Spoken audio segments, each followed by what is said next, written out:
ఈ పెళ్లి కావాలనే చేసుకుంది. నా మీద ఇష్టంతో మాత్రం కాదు. పైగా నేనే బ్లాక్మెయిల్ చేసి తాళి కట్టానని అబద్ధం చెప్పింది. దాని తర్వాత పుట్టింటికి వెళ్ళింది. పోటు కూడా ఉండకుండా తిరిగి వచ్చింది. నా మీద కక్ష సాధించడం కోసమే ఇంకో వంక పెట్టుకుని తిరిగి వచ్చింది. దాని తర్వాత చాలాసార్లు లాకర్ ఓపెన్ చేయడానికి ట్రై చేసింది. 1-2 సార్లు మాయం చేసింది.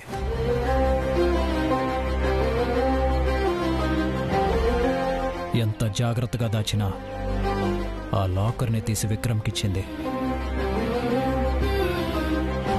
చాలాసార్లు నన్ను నాగదిలోకి రాకుండా అడ్డుపడింది.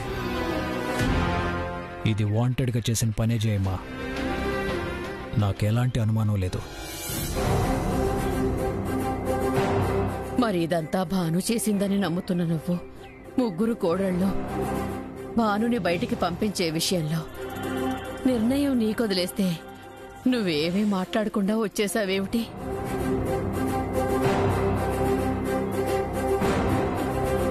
అందుకో కారణం ఉంది జయమ్మా.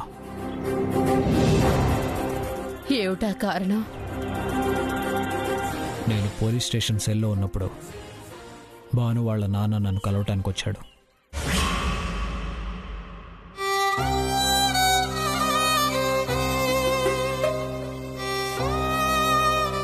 దానం చేసే చేతులకి, సాయం చేసే చేతులకి సంకెళ్ళు వేయడానికి వాళ్ళకి చేతులు ఎలా వచ్చాయి బాబు?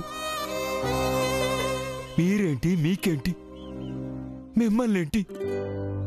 అసలు మీ అమ్మాయిని మీ ఇంటికి ఎప్పుడు తీసుకెళ్తున్నారు?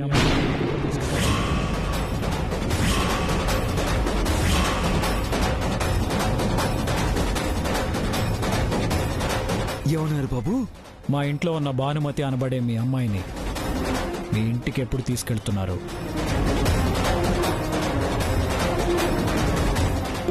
ఎందుకు బాబు? ఇక నుంచి శాశ్వతంగా భాను మీ ఇంట్లోనే ఉంటుంది కాబట్టి. బాబు, తను వచ్చిన పని విజయవంతంగా పూర్తి చేసింది రాజుగారు. నన్ను అరెస్ట్ చేయించడానికి కావాల్సిన సాక్ష్యం కోసమే తిరిగి మా ఇంట్లో అడుగుపెట్టింది.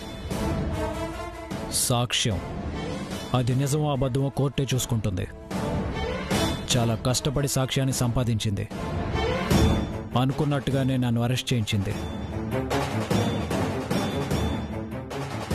బాబు, ఇందాకే మీ ఇంటికి వెళ్ళి భానుని బాగా మందులిచ్చాను. ఇంకెప్పుడు జీవితంలో పొరపాటు చేయదు. ఇది పొరపాటు కాదు, తప్పు. నా మీద కక్ష పెంచుకున్న ఒక మనిషికి సాయం చేయటం కోసం తిరిగొచ్చింది. తాళి చూపించి హక్కుల గురించి మాట్లాడి నాదే తప్పని నిరూపిస్తానని ఛాలెంజ్ చేసి నా ఇంట్లో అడుగుపెట్టింది.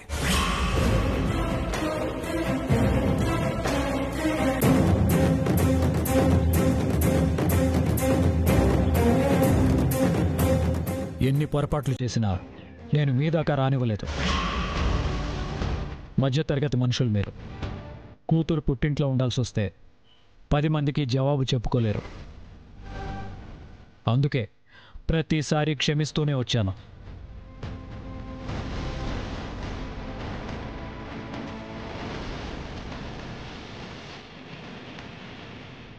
కానీ నా సహనానికి కూడా హద్దు ఉంటుంది కదా. ఆ హద్దు ఈనాటితో దాటింది. మీ కూతురు నా ఇంటి గడప దాటి మీ గడపలో అడుగు పెట్టాల్సిన సమయం వచ్చింది. తీసుకెళ్ళండి మీ కూతుర్ని. మా ఇంట్లో వాళ్ళు గెంటేసేదాకా తెచ్చుకోవద్దు. బాబు, మా భాను ఎప్పుడు పొరపాట్లే చేస్తుంది. ఏనాడు తప్పు మాత్రం చేయదు. మీ విషయంలో అయితే అస్సలు చేయదు. ఎక్కడో ఏదో అపార్థం. మీ అమ్మాయిని సమర్థించుకోమని చెప్పట్లేదు. మేము మీ అమ్మాయితో సర్దుకోలేమని చెప్తున్నాను. చాలా చేసింది. మా కుటుంబాన్ని ముక్కలు చేసేదాకా వెళ్ళింది.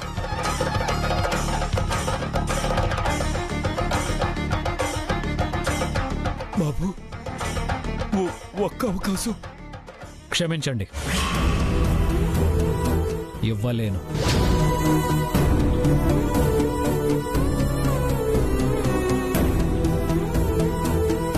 పోనీ భాను కాదు, నాకు ఒక్క అవకాశం ఇవ్వండి. ఏంటది?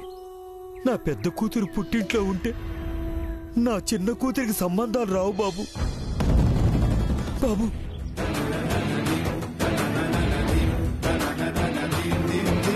నా చిన్న కూతురికి సంబంధాలు రావు బాబు. తండ్రి కాని ఈ కాళ్ళు పట్టుకుని బ్రతిమలాడుతున్నాను. భానుని నా ముఖం చూసి మీ ఇంట్లో పని మనిషిగానైనా ఉండనివ్వండి.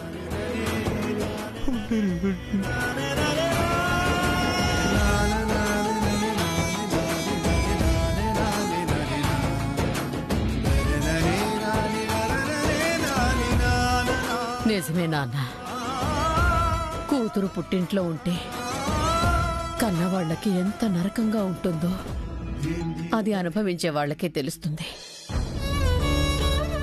కానీ మంచితనాన్ని, మనుషుల్ని అర్థం చేసుకునే పరిపక్వత భానులో లేదు. అర్హత లేని మనిషిని నేను అందరం ఎక్కించాను. పోనీ ఉండని, ఎలాగో అలా.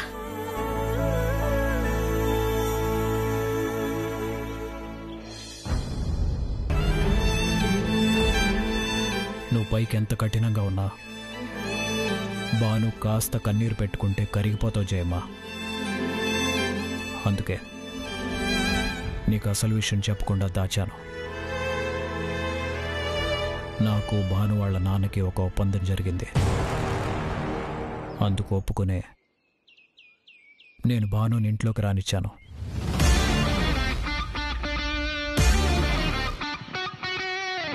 లేవండి. మీ పెద్ద కూతురు పుట్టింట్లో ఉంటే మీ చిన్న కూతురికి పెళ్లి కాదు, నిజమే. కాబట్టి నేను మీకు ఒక అవకాశం మాత్రం ఇవ్వగలను. చెప్పండి బాబు, ఏం చెప్పినా చేస్తాను. మాట ఇవ్వటం కాదు, మళ్ళీ మాట మార్చకూడదు. ప్రమాణం చేయండి.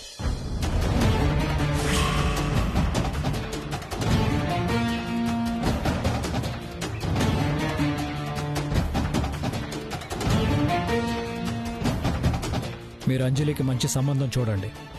కావాలంటే నేను డబ్బు సాయం చేస్తాను. ఘనంగా పెళ్లి చేసి అంజలిని అత్తారింటికి పంపించండి. ఆ మరుసటి రోజే భానుని తీసుకెళ్ళిపోండి. నేను కోర్టు ద్వారా విడాకులు తీసుకుంటాను.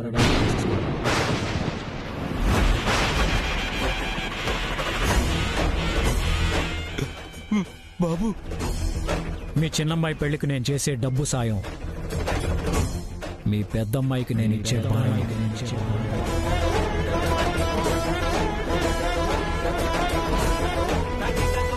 ఏ తండ్రికి ఇలాంటి పరీక్ష రాకూడదు బాబు. ఏం చెప్పాలో కూడా తెలియడం లేదు.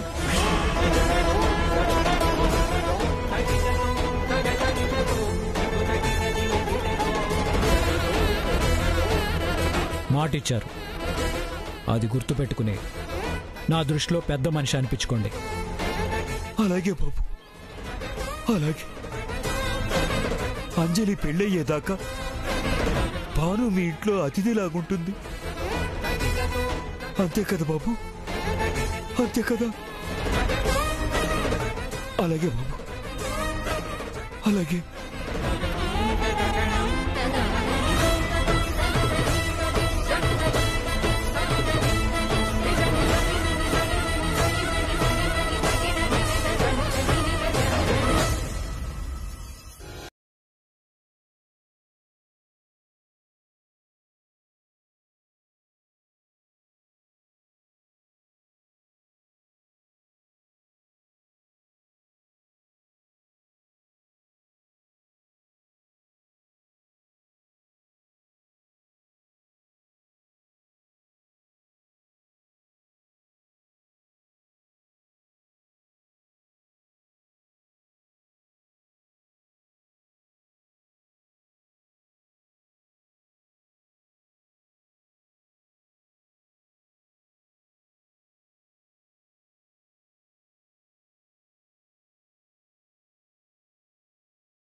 వేసిపోయిన శిక్షను భరించాలా, మీ అన్నయ్య వేసిన శిక్షను భరించాలా?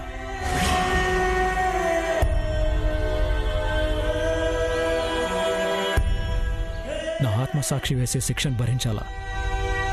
ఏది భరించాలి?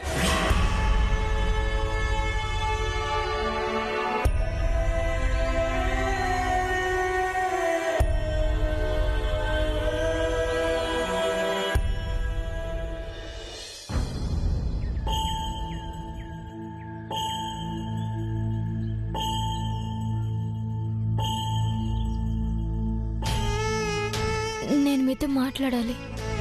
నేను నాతోనే మాట్లాడుకోవాలి, నాలో నేనే మాట్లాడుకోవాలి. నన్ను ప్రశాంతంగా ఒంటరిగా ఉండనివ్వు. నాకు నిజం చెప్పే అవకాశం ఇవ్వండి. అబద్ధాలన్నిటినీ కలిపితే ఒక్క నిజం ఎందుకు పనికొస్తుంది? ఆ ఒక్క నిజమే ఈ అబద్ధాలన్నిటికీ మూలమైతే? అయినా సరే ఆ నిజం నాకు అక్కర్లేదు. కానీ మీతో చెప్పాల్సిన బాధ్యత నా మీదుంది. ఇంకా నా వెనక ఎన్ని గోతులు తవ్వాలనుకుంటున్నావో తవ్వు. నాకు వెనుపోటు పొడిచే వాళ్ళకి కత్తి సానబెట్టివ్వు. నేను చెప్పేది మీరు పూర్తిగా వినకుండా ఇంత నిష్ఠూరంగా మాట్లాడితే ఎలా? నాకు మీ మీద కోపం లేదు, ద్వేషం లేదు. ఏ, నా మీద ఉన్న కసి అప్పుడే తీరిపోయిందా? నన్ను అరెస్ట్ చేయించడంతోనే నీ ధ్యేయం ముగిసిపోయిందా? ఇంకా నన్ను జైలుకి పంపించడం అనేది సశేషంగానే ఉంది కదా. నన్ను జైలు ఊసలు లెక్క పెట్టించాకే నీ లెక్క పూర్తవుతుంది కదా. మీరు నన్ను అర్థం చేసుకున్నది ఇంతేనా? రేపటి పేజీ ఏంటో తెలియని పుస్తకం నువ్వు.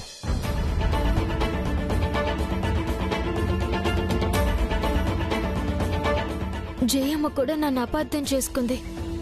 లేదు, ఆలస్యంగానైనా నువ్వేంటనేది అర్థం చేసుకుంది. అందరూ నన్ను ఒక మనిషిలా చూడటం లేదు. అందుకే జరిగిందేంటో చెప్తే తప్ప మీకు నేను అర్థం కాను. నీకు నటించడం మాత్రమే వచ్చనుకున్నాను. మనుషుల్ని నమ్మించి వంచడానికి కథలు చెప్పడం కూడా తెలుసని తెలుసుకున్నాను.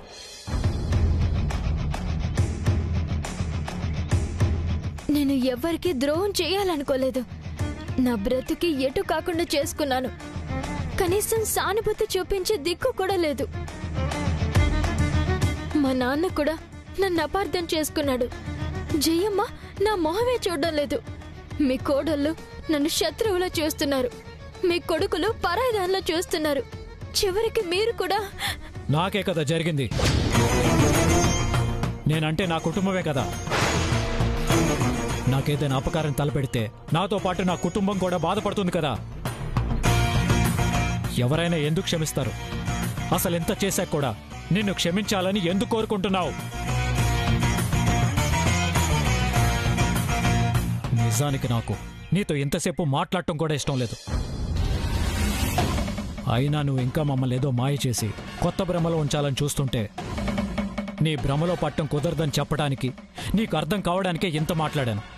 వెళ్ళు. అయితే ఎప్పటికీ నన్ను క్షమించరా?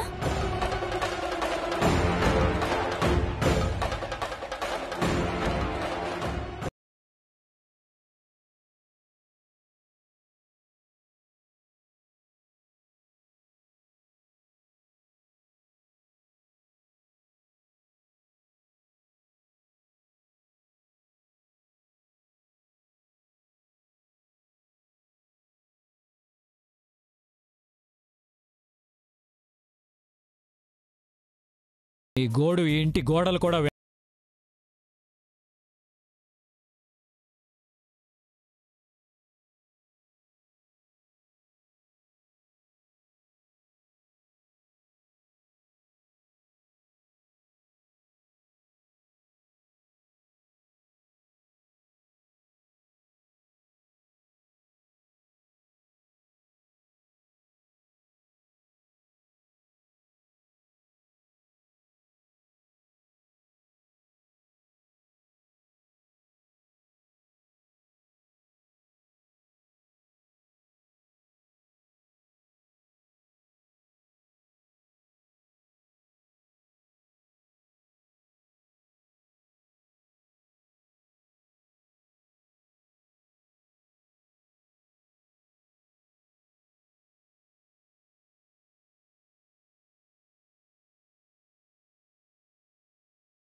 కలిసి భానుని ఒక డస్ట్బిన్ చేశారు.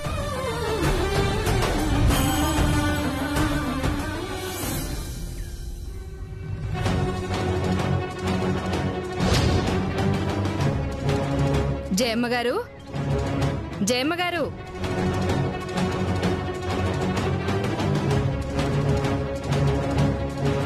ఏంటి అందరూ ఇలా వచ్చారు?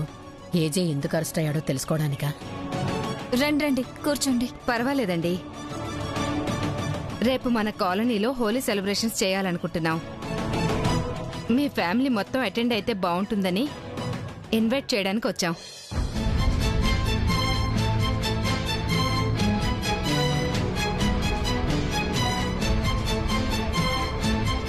అవును, ఏజే ఫ్యామిలీ ఉంటే సెలబ్రేషన్ నిండుగా ఉంటుందని అందరం అనుకుంటున్నాం. మీరందరూ తప్పకుండా రావాలి. ప్రస్తుతం మేము హోలీ సెలబ్రేట్ చేసుకునే మూడ్లో లేము. ఈసారి మాకెవ్వరికి హోలీ ఆడడంలో ఆసక్తి లేదు. ఏమీ అనుకోకండి, ఈ సంవత్సరం మేము రాలేము. నెక్స్ట్ ఇయర్ కంపల్సరీగా వస్తాం. అయ్యో, మీరొస్తే బాగుంటుందని అందరం అనుకుంటుంటే మీరేంటి రామంటున్నారు?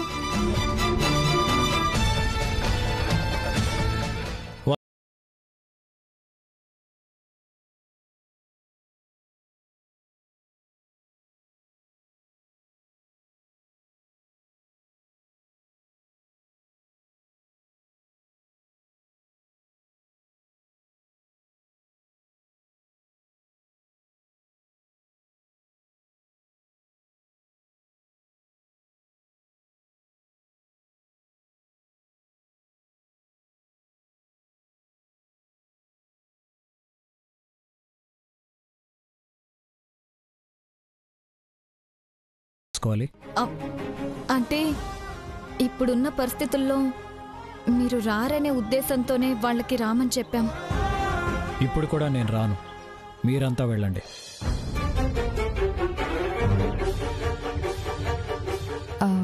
అదేంటి ఏజే, మీరు రాకుండా మేమెలా వెళ్తాము? మీకు లేని సంతోషం మాకెందుకు? నాకు హోలీ అంటే ఇష్టం ఉండదని మీకు తెలుసు కదా. నన్ను బలవంతం చేయకండి, నేను రాను.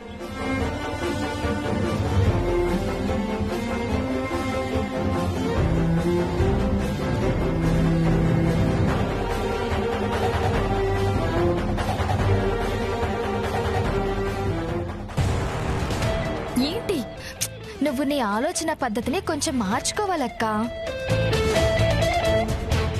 నేనిప్పుడేం చేశాను? ఇప్పుడు కాదు, ఎప్పుడు చేసేదే. నువ్వెప్పుడు మనం ఏం చేసినా ఏజే బాధపడకూడదు, ఇబ్బంది పడకూడదు అంటూ ఉంటావు కదా. అవును, అయితే భానుని బయటికి పంపించే విషయంలో ఏజే కాస్త బాధపడినా పర్వాలేదు అనుకోవాలి. భాను బయటికి వెళ్లే విషయంలో ఏజే బాధపడతాడని నేను అనుకోవడం లేదు. మరి జైలుకు పంపించాలని చూసిన భానుని ఏజే ఎందుకు క్షమించి ఇంట్లోకి రానిచ్చాడు? ఏజే మంచితనవే కదా. అయితే ఇప్పుడేం చేద్దామంటారు? రేపు జరగబోయే హోలీ సెలబ్రేషన్స్ లో ఎలాగైనా భాను వల్ల ఏజే ఇరిటేట్ అయ్యేలా మనమే చేద్దాం. కరెక్ట్, ఏజే ఇరిటేట్ అయ్యి భానుని వెళ్ళగొట్టాలి. ఇప్పుడు బాధపడ్డా ఏజే లైఫ్ లాంగ్ సంతోషంగా ఉంటాడు కదా.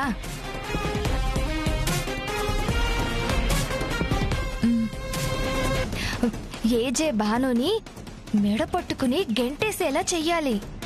కానీ ఏజే రావాలి కదా. అసలు హోలీ అంటేనే ఇష్టం లేదని చెప్పి వెళ్ళాడు కదా. అయ్యో, అందుకో దారుందక్కా. ఏంటది?